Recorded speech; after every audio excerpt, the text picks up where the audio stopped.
And we are live. Welcome to another episode of the Ecommerce Coffee Break. Today we're talking about viral videos and how to create them. And I have with me a very special guest, Joseph Wilkins. He's the founder of funnysalesvideos.com and also a fellow host of a podcast, which is called the How to Make a Video Go Viral podcast. Joseph has 20 years experience creating content that drives sales. He has started his career producing TV infomercials and TV spots and is now focusing on creating funny stories that entertain customers into taking action. Hi, Joseph. How are you doing today? I'm good. How are you, Klaus? Yeah, no complaints. Very well. So yeah, give me a bit of a background. Where you coming from, what you do? Sure. So I started my career in TV infomercials. In fact, the very first project that helped me start my first company was the Little Giant Ladder infomercial. It was an infomercial that did over $200 million in sales, was wildly successful. We were only a small part of that infomercial production, but it gave me a taste for what, television could do. Now, this was 20 years ago. And I don't know about you, but I just don't watch TV anymore. I certainly don't watch it the way that I used to watch it. And the way that we used to get you with infomercials was when you were flipping through channels, which we certainly don't do anymore. So after about 15 years of doing long form infomercials, TV commercials, and some online sales videos, our clients were basically just saying, we're not seeing the results that we used to get because people just aren't on the platforms the way that they used to, or aren't on the broadcast channels the way that they used to. And so we started trying to figure out, how do we get back to the days when we would get, hundreds of millions of people watching our infomercials or our commercials without having to spend, crazy amounts of money running on the Super Bowl or something. And that's when we really started to look at things like what the Harmon brothers were doing and other agencies that were doing these funny videos that, kind of feel like, hey, I'm killing time enjoying myself on my coffee break, but are secretly, not so secretly, but are also implanting sales messaging. So it's kind of, the way that people like to watch content these days is to be entertained. I mean, after all, that's the reason why we're on Facebook or Instagram or YouTube. It's mostly for entertainment. It's not for sales. It's not for, the kinds of things that we're selling. But if we can make our ads look as close to the reason why they're on those platforms in the first place, then we're much more likely to get a sale. And just to give you a compare and contrast, before we launched our funnysalesvideos.com brand, the biggest video we'd ever done over the past 20 years was about 100,000 views that we got on YouTube. After launching Funny Sales Videos and really hiring a team of very good writers that could help us create this kind of content, our very first campaign, between 3 videos, we got 7 million views. Fast forward to today, we have a campaign that now between 3 videos is close to 100 million views. And so that's just kind of the difference that we're seeing. It's just orders of magnitude higher. And obviously views for the sake of views don't mean that much, but every video is optimized to do one thing, and that's to convert a sale, cold traffic to a purchase, or at very best, retargeting that lead for a future sale. Makes total sense. I mean, there's a couple of things you mentioned. Is I don't own a TV set for the last 7 years. I have all my mobile devices. Why would I have a TV? And obviously, there's a huge shift there. And the other thing is, I'm pretty clear, is that people go on social media to get entertained and not to get sold on something. And something I have to tell a lot of my clients, coaching clients, a lot. Because this is a completely different angle on how you do advertising nowadays. And I'm glad you mentioned the Harmon brothers. I think they became famous like 2-3 years ago with the Squatty Potty and the Poopery things. And I think they sort of started also the trend looking into it. So what's your take on, I mean, obviously your company or business called Funny Sales Videos. Now, with selling, there's always different angles and different sort of pockets of customers. Do you think that fun, making fun of something or coming in with humor is a very strong point to get people into either trusting a brand or believing a brand or becoming curious into a brand? Absolutely. I mean, I always tell my clients when they call up and they're like, I'm not sure if my brand is right for funny. I always tell them, if your customer is a human who has emotions, it's a perfect match. But a big but is you have to be funny in the culture, in the brand space of your existing business. You can't go so far off the reservation that it just feels completely different than, well, not necessarily different. It should look different, but it still needs to fit the same ethos of the brand. So for example, there's a huge difference between, a SaaS company that comes to me that says, we want to target CXOs. We've got to be incredibly clever and intelligent in our humor. Whereas a company that comes to me that says, hey, we have an acne cream for tweens, I can be silly, I can be irreverent, I can be completely different. They're both funny, but completely polar opposites as far as the content of that humor. And the number one word is it has to be relevant humor. It's not funny for the sake of funny. It's funny for the sake of connecting with that customer. So if I'm a CXO and I have these pain points, and in my comedy, I'm making fun of how hard it is to live in that space with those pain points, and I'm exaggerating those, that CXO is going to connect with that story and say, that's my problem. Yes, it's a little bit funny and it's a little bit exaggerated, but at the core, you're solving my pain point. And so you've got to, you don't use humor to detract and to, disguise your message. You use the very best humor advances the story and ultimately advances the sale and solves a problem that your customer has. And that's really how we use our humor. We'll go through hundreds of revisions of every single script. In fact, I was doing this yesterday with one of my clients, and some of the funniest jokes just had to get cut because they weren't advancing the sale. If you're distracting from the ultimate message, no matter how funny it is, it's not going to help you to get that sale. So you always have to keep that framework. Is it relevant? Is it advancing the story that's going to create that sale?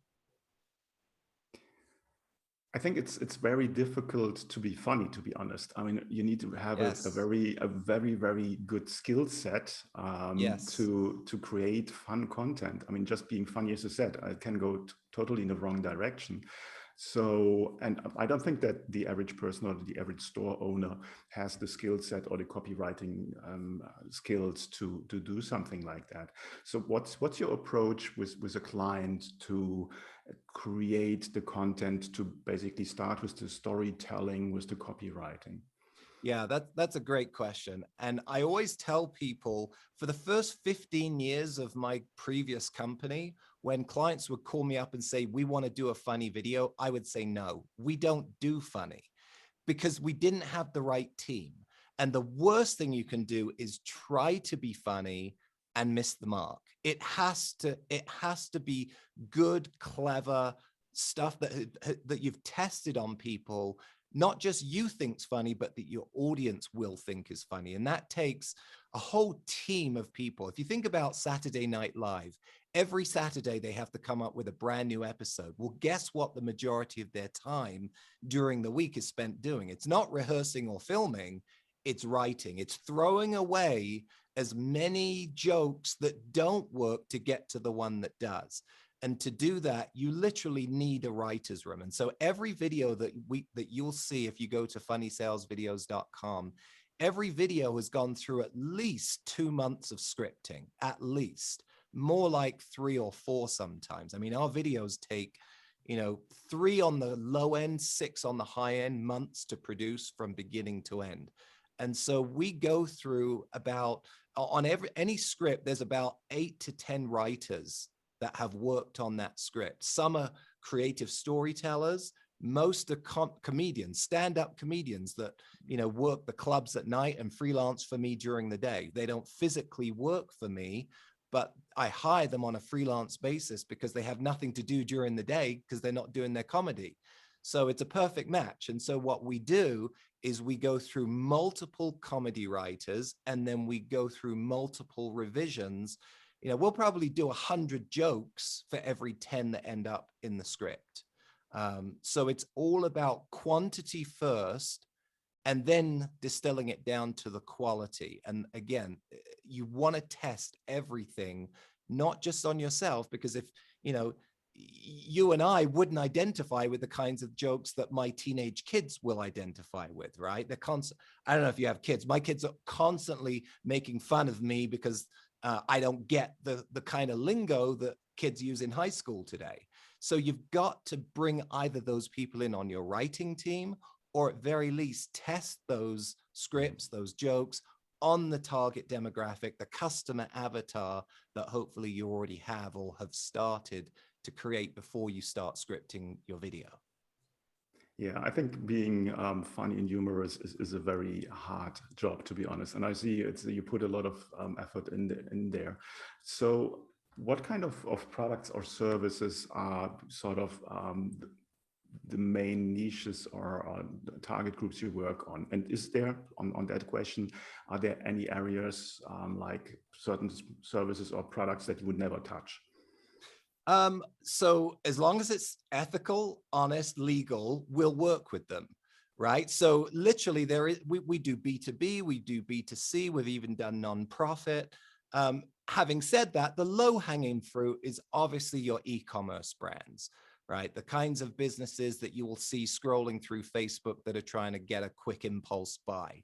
Those are going to be the ones that are probably the most ripe for this. But having said that, one of our most successful clients right now is a mortgage company. You think, well, how is that an impulse purchase?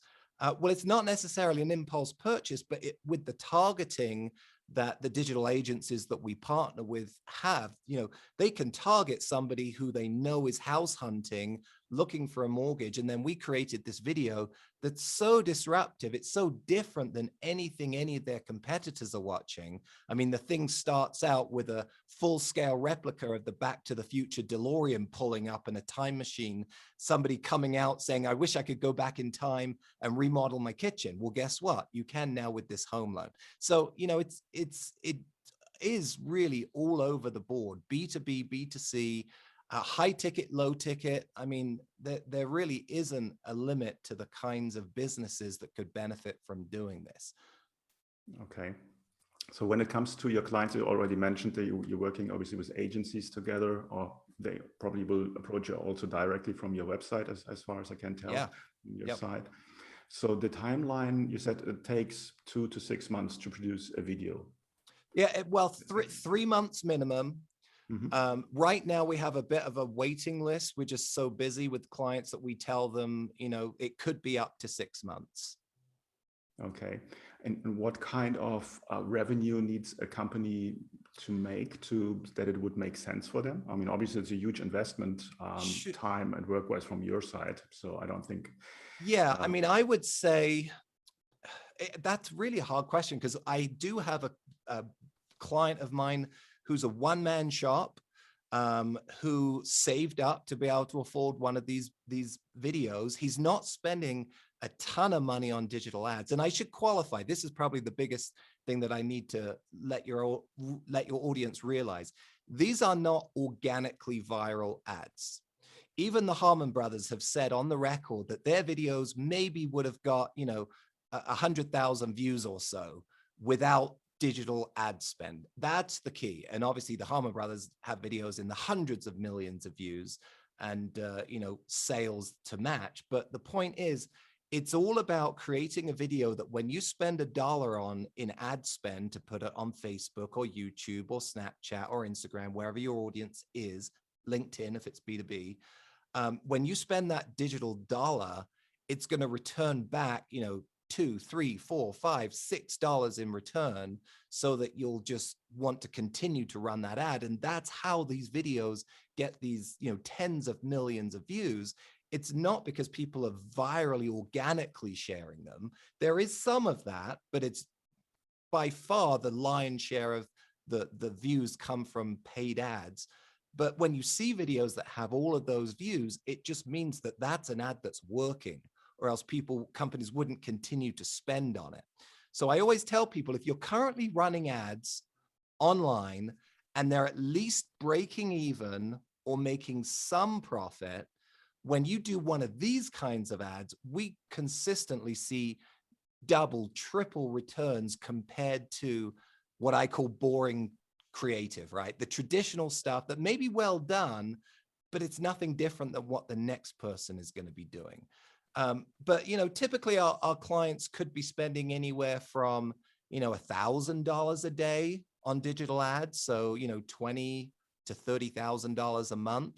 But I do have clients who spend a lot more of that and are still having manageable growth. The one client I mentioned that has, that basically is a one-man band, he's doubled his sales month over month from last year by launching this ad. And I think is only spending like $500 a week on digital ads. So it really just depends, where are you right now and what would doubling the returns that you're currently getting get you? Because, these videos, we try to position ourselves as the low cost leader of high quality content, but they're still tens of thousands of dollars to produce. It's not the kind of thing, that you're going to be able to do for a few $100s. No, absolutely. I totally understand that. So you said or from your side, obviously with every kind of content, there's sort of a expiration date on it. So how do you think how long a video sells at? What's the lifespan from your experience? So I think of it less as an expiration date, because it doesn't matter how old it is. It only matters how saturated the market is with it. So for example, if we had a product that was very, very niche and there was only a small audience, well, that's going to expire much quicker because we're going to saturate the audience very quickly with our ad. Whereas something like, we have a client who does a laundry detergent. Every single household in the world pretty much can use that product. And so that video has a much longer lifespan. I seem to remember Harmon Brothers talking about how their original purple mattress ad is still being run 5 years or even longer later and still profitably. So again, that's just because everyone in the world needs a mattress. So it just depends on how wide or narrow your customer audience is. But a lot of our ads, they'll go for about 6 months, and then the client will do another one, and we'll just look at what is the saturation level where the returns start to diminish. And that's where a really good digital marketing agency will be able to help you, because that's all. We're just the creative shop, right? So we partner with digital marketing agencies who we rely on to give us that feedback of, here's the ad started out really, really strong, and months later, it's not performing as well. It's time to start creating the next one. Because your ad is always going to perform the very best when you release it, when nobody's ever seen it, and then start to decline as people have seen it and have either already acted or decided that they're not interested and won't act. Okay, interesting. Just want to have one additional question in regards of the targeting. Obviously, you said the ads agencies probably are more into the targeting. Now, I have lived in a bunch of different countries, and obviously, me being German, we always get told that Germans don't have any humor, which probably is not. But obviously, the humor differs from country to country. So what works in one country does not work in another country, or might be just outright going in the wrong direction. Same with languages. Now, obviously, you're probably catering the US and Canada, but still with languages. And obviously, there's a lot of people speaking Spanish, and it's a different culture to a certain degree. How do you cater for that? Yeah, that's a great question. And my flat answer is we don't. I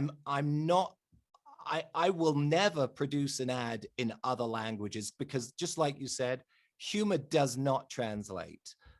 It's really interesting. In fact, there's a documentary on Netflix about Everyone Loves Raymond, how they tried to outsource it and create different versions for different countries.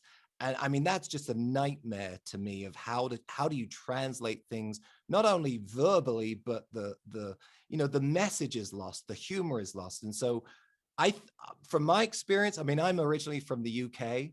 The US and the UK, that's pretty close. We do run ads that are US produced with US actors. We run them in the UK, Australia, Canada, and America, North America.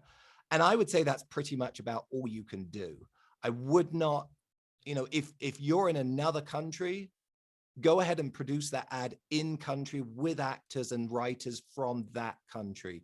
I don't see any way of really effectively doing it, in a cookie cutter approach and using the same ad in different cultures, because it just won't, in my experience, it won't work. No, I totally agree. So what would you advise for somebody who wants to look into creating funny sales videos? What would be the perfect step-by-step process? Yeah. So two answers. Number one is, most of the time when people call us, we're either too busy or it's not a fit for us. We have to be passionate about what the product is, because it's kind of like taking on a project of birthing a child. I mean, if it's going to take 6 months, it's almost that long, right? And we literally eat, sleep, breathe our clients' projects. So we have to be invested. So the first thing anyone has to do is send us examples of your product so that we can see, is this something that we can get excited about? And you'd be surprised at the things that we can get excited about, because, we come up with stories, and that's really where we excel, is in a challenge. But because a lot of the clients we turn away, we created a free ebook that anyone can download from our website. It's called How to Make a Funny Sales Video Without Hiring Us. It goes through 8 steps that we take every one of our projects through. And obviously, with everything, there's the best way to do it. There's a good way, and then there's, kind of the cheapo way. And you can decide on each one of those 8 steps whether you want to hire the writers to do it the right way, or if you want to try to do it yourself, if you want to try to, film it with your iPhone, or if you want to go hire a big production crew. But download that free ebook at funnysalesvideos.com. So that's if you want to try it yourself. If you want to get in contact with us and chat about cost and timeline to work with you, just go to funnysalesvideos.com, and at the bottom of that page, there's a form to fill out, and we can schedule a Zoom and chat about whether this would be a good fit for us and you. Excellent. Yeah, I will definitely put the links in the show notes so that everyone who listens to the podcast can directly to your site and get the ebook. I think that's a good start in getting into the topic and thinking about if that's something for their particular brand or business. Cool, Joseph. Thanks so much. Coffee break almost over. It was great. It was a deep dive into what you can do and how you can bring out your brand in a funny way into the world. Thanks so much, and have a great day. Thanks, Klaus. Bye-bye. Bye-bye. Hey, Klaus here. Before you leave, I have a question for you. Are you a Shopify store owner and you're feeling stuck, overwhelmed, and not sure what to do next to grow your business? Do you struggle to convert traffic into sales and turn website visitors into buyers? Do you want to have direct access to a mentor who can assist you with your store, your strategy, offer, marketing, sales, and anything else you might need in your business? Then I would invite you to apply for my Get Conversions program, where I show you how to remove the guesswork out of growing your Shopify business and create clarity to optimize your business for maximal growth and profit. This is an application-only program. To apply, go to klauslauter.com to learn more. And finally, please do not forget to subscribe, like, and comment. It's a huge help and allows me to reach more people with this channel. Thanks in advance, and until next time at the E-commerce Coffee Break.